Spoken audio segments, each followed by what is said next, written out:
Studio तुमरा।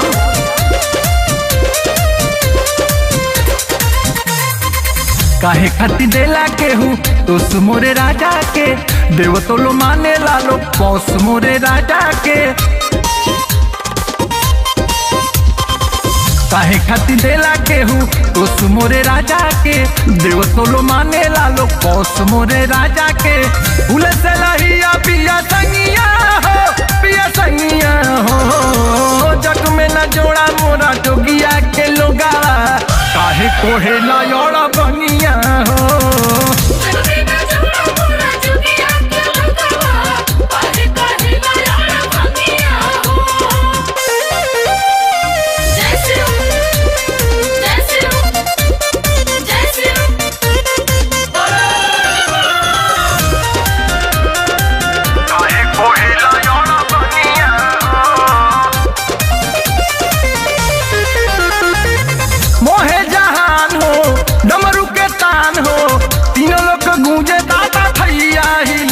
करी हैया सैया के करेला जग पैया सैया के।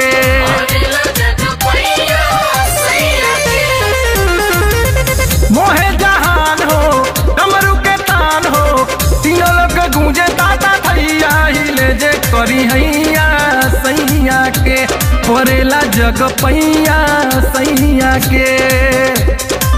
साथे मारी माथे माई गंगिया जग में न जोड़ा मोरा जोगिया के लोगा काहे कहे लायड़ा बनिया हो।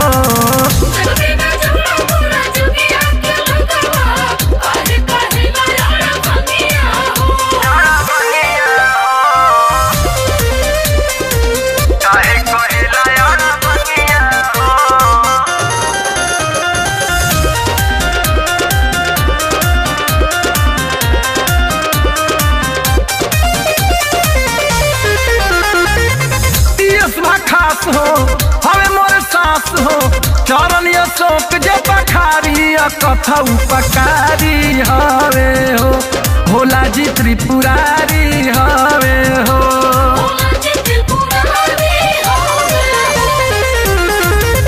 पियस खास हो हमें मोर सास हो चरण शोक जे पखारी कथा उपकारी हवे हो भोला जी त्रिपुरारी हवे हो।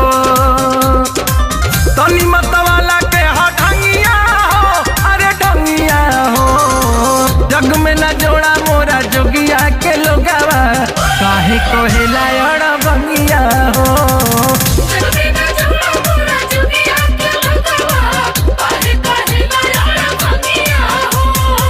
काहे खाती देला केहू तोस मोरे राजा के देव तो लो माने लालो पौस मोरे राजा के।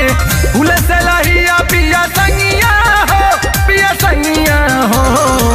जग में न जोड़ा मोरा जोगिया के लोगा काहे कोहे लायोड़ा बंगिया।